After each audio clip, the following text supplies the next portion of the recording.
the aha moment was perhaps that because we are only reaching out to them once, we're honoring their preferences, but they are likely our audience that is more inclined to plan their giving. Welcome to the EverTrue Innovators podcast, where we meet the innovative voices behind the ideas moving fundraising forward. Hello and welcome to the EverTrue Innovators podcast. My wise and wonderful co-host, Hannah Davis, Madeline Turner. Hello, hello. Let me be so bold as to ask, what if sending fewer asks actually improved results? It feels counterintuitive, but powerful. Exactly. By honoring donor communication preferences and timing asks intentionally, this team improved per donor engagement and results. Let's hear from the University of Delaware, winners of the Best Donor-Centric Solicitation Award. We can kick things off by just saying welcome, congratulations, and please, if you could, introduce yourself and anything you'd like to say about the University of Delaware and your program. Absolutely. So thank you, first of all, for having me here today. My name is Diane Wixo, and I'm the Senior Associate Director for Marketing and Annual Giving at the University of Delaware. I have been here for 10 years this June, 8 of those years specifically on the annual giving team, working with various audiences, and now more specifically with our giving days, direct mail, multi-channel marketing. And so we are a very robust annual giving shop. Many of these strategies that we have precede my involvement, including this actual campaign. So as I mentioned, I started here in 10 years ago, but this actually initiated in 2015, and it has grown and evolved over the last couple of years. And some of the great strategies with this have come from just some of the tools we've been able to use in the last couple of years. Thank you. Just as an aside, I always love, prior to joining EverTrue, I worked in marketing and annual giving and similarly in that same department. And I just always love when I hear of other shops that have those combined because I think they work together so well, and it's just always neat. I remember when we had shifted to that kind of setup, it all just kind of clicked. And so I just, as an aside. And for context, Hannah was at UConn actually for years. Okay. Yes. Yeah. Yeah. So I was at the UConn Foundation. But yeah, in that hybrid kind of a hybrid shop in a way. Yeah, it really took place actually after COVID. So we were separate from our regular DAR marketing, and then post-COVID, we joined forces. And I'd have to say it was probably one of the better moves that we've made because we've been able to really work as a stronger team and really focus on all of the various channels. But it's been great. Yeah, absolutely. So in your own words, can you kind of walk us through how the Preferred Month of Giving program came to life? And was there a particular donor interaction or recurring challenge that made you and your team realize we need to take kind of a different approach here? It's a great question. So as I mentioned, this program does actually precede me joining University of Delaware and the annual giving team. And it spurred up in 2015, really with the idea that we have donors reaching out to us throughout the year with either donor fatigue. They're getting so many communications from us, and they might have a predetermined calendar in their mind where, hey, I get my bonus every year in February, and I'm getting all of these solicitations. Please stop mailing me throughout the year because it's just too much. I don't want to receive the direct mail. I don't want to receive the email. And so our office always receives those communications either in our inbox or even on reply devices where somebody's indicating, please stop sending so much, or please only send during this period of time. And we recognize that donor fatigue does impact how somebody perceives the university and how they want to interact with us. And so the Preferred Month of Giving program was born really in response to donors reaching out to us and indicating, hey, what's happening right now isn't working, and I have preferences, I have feelings. And so as that came to be, we've started coding donors in our system based on what their preference is. So some might say, I only want to be reached out to at the end of the calendar year because that's when I make all of my charitable gifts. Or again, I meant aforementioned the bonus example where some people really what they give to the university depends on the timeline for which they find out what they're actually getting. And for others, it's just, it doesn't matter when it is, as long as it's just once, because I don't want all of these direct mail pieces flooding my mailbox. And so that's really how it was born. And then being able to code all of these donors and only pull them in specifically during that period of time to honor their preferences. Excuse me. And so we created a standalone piece specifically to reach out to them, talking to them as though this is your one time a year that you're hearing from us, reminding them that they are a preferred month of giving donor and letting them know that this is the one time they're hearing from us, so now is your time to act. And we've done that both through direct mail and email. And when the program initiated, it was all manual and in-house. So picture we've got these 15 donors this month, print it out through Microsoft Word, through a letterhead, fold it up, stick it out because it's a small batch. But when you think about how that might impede just regular operations, all right, got to stop, got to print, got to do, we really started thinking through a little more automation. So I'm going to stop there because I feel like I just spoke a lot and you probably have follow-up No, questions. No, that it's that's great. And great. Keith, I kind of want to skip ahead to my next question because that leads really well into the operational side of this. And then maybe we can kind Let's of do it. talk about kind of some of the results after that. But I'll the flip in. operational side of this program is really fascinating because it is such that personalized experience that you just mentioned, which I think is awesome because what better way to tell your donors that you're listening to their feedback than by acknowledging that and what you're sending them with their ask. And you had mentioned that you had built some automation behind the scenes that has taken it from that manual process to something that's a little bit more, streamlined or easier, I guess, maybe on the back end of things. Can you walk us through what happens once a donor raises their hand and says, I only want to hear from you during this month? Absolutely. So, as I mentioned, a donor might email us or they might put on a reply card what their preference is. And we always want to confirm with them first what the sentiments are behind their email. So, the words, I'm hearing from you too much, period, is kind of loaded. So, we might follow up and say, oh, well, thank you for that feedback. We really appreciate hearing from you. Can you please let us know if there's a particular time of year that you would like to hear from us? And then that exchange comes back to, oh, okay, this month is fine, or oh, calendar year end, or oh, this time of year. And so we then take that after the confirmation, send that information to our bio updates team, and they code that preferred month of giving indicator onto that person's record. And what that ultimately does on the back end, and I will tell you, admittedly, I am not the data scientist at all. They do a lot of magic, but in essence, what happens is these individuals are put into a segment in our annual giving segmentation, and they are either preferred month of giving dash January, preferred month of giving dash February, and they only get unlocked if we specifically ask for that audience. So all that coding happens on the back end. There's no way for these donors to get put into a solicitation unless we are specifically opting them in because they've been folded into that segmentation.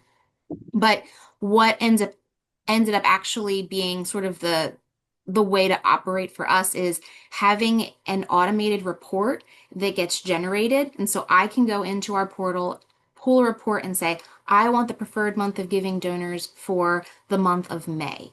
And a report will come down. It will have all of the essential fields that I need, appeal code, first name, last name, mail date, the allocations that they have previously supported. All of that data comes down. I barely have to touch it. And then I am able to upload it into Pledgemine, which we adopted in 2020, 2021 timeframe to help automate this process and really simplify one, not having to do it manually in-house, but also having the flexibility given that some people prefer calendar year end. That's a much higher number. And then you have a smattering of people here who prefer the month of March. And so the flexibility to be able to send these out nonprofit, bulk mail, at the quantities that are, again, very, very variable from month to month. That's how we've dealt with it on the direct mail side. On the email side, we adopted Marketing Cloud in like the 2022, 2023 timeframe. and developed an email journey through Marketing Cloud where the first Wednesday and the third Wednesday of every single month, these preferred month of giving donors hear from us through a data extension. So that same data patches right through to our Marketing Cloud email platform, and they get their email that first Wednesday of the month. If they haven't responded, they stay in the journey and get the reminder email 2 weeks later. And so it has really kind of been very simplified to the point where all we really have to do now is make some tweaks and adjustments at fiscal year end, kind of clean up that data extension, hit the refresh button for email, and then we're a go for the next fiscal year. So Could I ask too, kind of a side question? The folks that are giving in March, is that tend to be more around, is that like a post bonus time sort of a thing?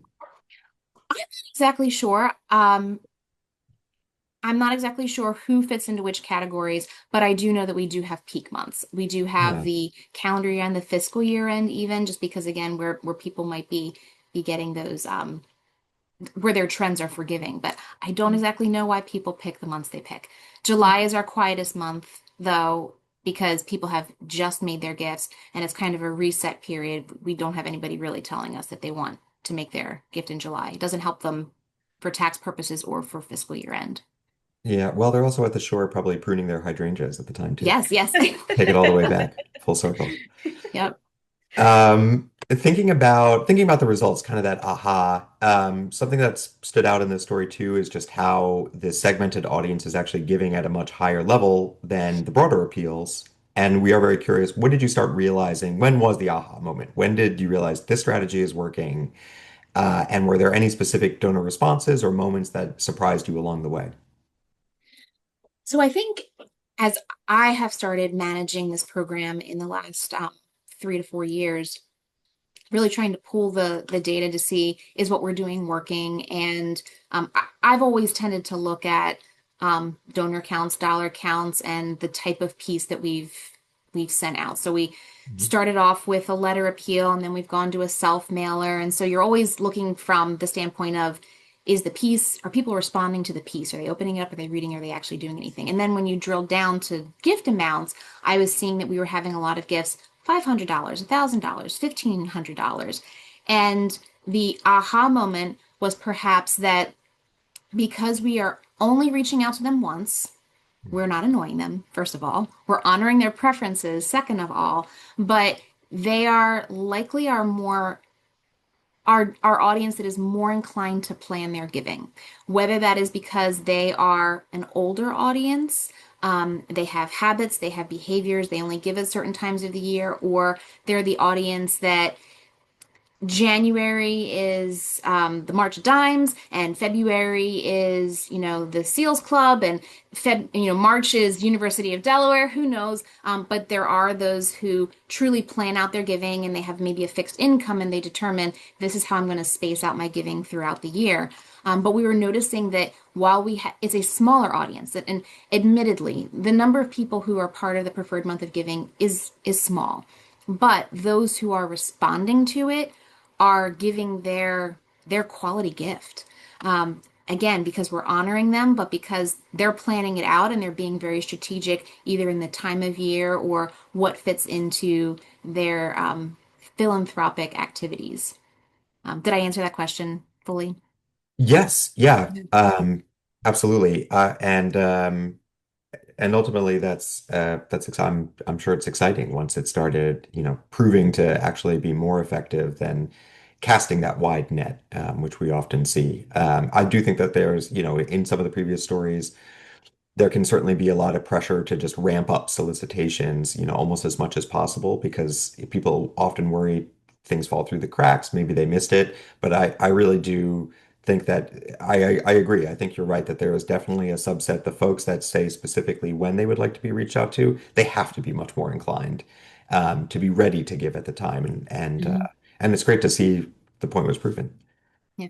The alternative is that they're going to unsubscribe Yes. or they are going to ask to be put on a do not solicit list. So this is really a stopgap between sort of the extreme behavior that we don't want to see. We don't want to be removing people from our database from ever receiving solicitations from us, nor do we want them to unsubscribe from communications because the greater likelihood is that they're unsubscribing not just from giving communications, but also from newsletters, event invitations, and other things. And so by offering this as really that customization package in between, we're ensuring that they are still part of our family and they're still hearing from us versus I'm hearing from you too much. I don't hear from you anymore. It's wait, we can tailor this so that we don't lose you altogether. Yeah. We're kind of coming up to the end of this, which is crazy. But when you've mentioned you've really refined the reports and the workflows and the automation and you've found a really good way to make this feel very attainable operationally. For another team that's listening to this and thinking, how are we ever going to manage something like this that's this customized? What advice would you give to them before getting started? And are there any takeaways that you've learned over time that you'd want to pass on to others? So again, some of these pieces, the data and the coding and all of that preceded me, and that infrastructure was in place first. We are able to be a shop that can segment our audiences very easily when we're sending out our solicitations. And so I'd say the first piece is probably making sure that the CRM has the ability to code things appropriately and that reports can be there can be either some kind of temporary do not contact or some kind of suppression that can be done on the back end. Let the data scientists figure that out, but really ensuring that the infrastructure is in place, because I would say the alternative is then needing to manually remember every single month, oh, did I pull out all these people? Did I pull them out? And versus they're just never in there to begin with unless you're opting them into your data list. Mm, And I will say that there are certain months and certain appeals where, in addition to the preferred month of giving mailer that we send, I might opt in our October preferred month of giving folks into our general October appeal, because that one specifically for our broader mass marketing appeal is very specific, related to all the past allocations they've supported, their past giving history, etc. So yes, technically they're hearing from us twice, but they're only hearing from us in that month that they told us. And yeah. so it definitely works better if you're able to make it more of an opt-in than a need to remember to pull people out. So from an infrastructure standpoint, making sure that that is in play first. I would say that it probably also takes a little bit of knowing who the audience is as you're building the particular kind of marketing piece. So I could pretty much affirm that our preferred month of giving donors are a more seasoned audience. They are a little older and they have their preferences related to how they're giving. And so a particular marketing piece that is um, overly complicated or just is not easy to use or manage or is overly I don't know how to describe it well, but you want it to be visually friendly and usable by our more senior donors. Mm, Versus, I could also see a strategy like this being something that people would want to pilot from younger generations who are in that mindset of preference. We have not made the preferred month of giving program a broadly advertised piece. It's mm, we hear from them, they opt in. Like we've not wanted to open Pandora's box of, hey, did you know you can tell us what you want to do? Um, that's why our audience is small. It's mm. those who are kind of self-identifying. I could see another shop wanting to be a little riskier, perhaps, than we are, and tailor to maybe a younger audience that is able to pick when they get this marketing email or is able to pick when they hear from, this contract that they work with. I think the younger audience is always about preferences as well. We just haven't opened it up there. So I think knowing your audience and knowing who you're marketing to, how you craft the piece, how you craft the email so that it's targeting that grouping. We've not had a single QR code scan in our direct mail piece. Oh, We were wow. so excited about that option. Lift the envelope here, scan the QR code. Not a single scan. But we have other appeals where that is very popular, or has become more popular in the last couple of years. So again, that tells us who our audience is and how we craft the piece accordingly. Um, so I think those are probably the two biggest takeaways, making sure that you have the appropriate infrastructure, knowing who your audience is. Um, but it's definitely a great option if you're trying to keep people close to you who might otherwise want to walk because they're just feeling it. Yeah, absolutely. And maybe, I mean, someone will be listening to this and be inspired to try that broader kind of outreach for this, and they'll be our 2027 innovator Yeah, inspired yeah. by Yeah. you. Yeah. Well, the QR code, that is wild though. I do think that kind of speaks to I'm curious as a follow-up too, then are you getting people's donations more through check, through calls, a direct link, something more? I mean, it's a mailer we were talking about, so there's no link obviously, but Yeah, I mean it's them sending their checks or writing their credit card information into the reply device. And our reply device, again, this has been some of the customization that we've been able to do. We want to make it easy for them. yeah. So, like as I mentioned before, our data has the past 3 to 5 allocations that they have supported. And we also have ask strings on this piece as well. And the ask strings that we use in our shop are based off of an algorithm on their past giving. And so when they're looking at this reply device, not only is it this is when you want to give, but here are some suggested giving options based off of your past giving behavior, and here are some suggested gift amounts based off of either your capacity or past giving behavior. We're really making it super simple for them. So they can either take that reply device and follow it up with a check, or they can, put their credit card information on the device as well. Fascinating. It is. I think about this because and this certainly doesn't need to be a part of this, but I've been the official podcast, but I've been doing a lot of fundraising for my daughter's school, and I've been tracking the different QR codes to see what's performing. Because that is our number one way for people to scan. But we have posters outside the school, we have backpack flyers that go out, and then even the newsletter. We've actually found surprisingly a lot of people just scan a QR code that's in the email more than actually clicking on the link. But we are now talking about, probably largely a group of millennials that are go their kids. It's only an elementary school, so it is definitely a bit of a younger. Not that I would consider myself young anymore, but there was a time. All right. Well, oh, sorry, Hannah, do you have a follow-up? No, But I no. mean, we see the QR codes with our student audiences. We just had our giving day last week, and they're scanning the QR, making their gift, digital wallet. That's the way to go. I'd say our older audiences probably too, as it relates to email. They get nervous. Email Yeah. is less than direct mail. Again, specifically because I think this is an older audience who opts into preferred month of giving, but they're more inclined to direct mail than email. But when they do give via email, it's those who are trusting a very specific link. But again, I can also see people wanting to scan that QR via email because people are scared of what links have Yeah. now. They're scared of Yeah. actually clicking on anything anymore. And Yeah, I definitely get that. that's a really good So point. That's And fair. just the Well, number of scams that are out there and everything, oh and yeah. yeah. But it is I mean, I'm just thinking of even just giving to my alma mater most recently for their giving day. I scanned a QR code, and then it was the digital wallet, and it was so easy, and I was easier for me to just do it right on the spot because I didn't really have to think about it.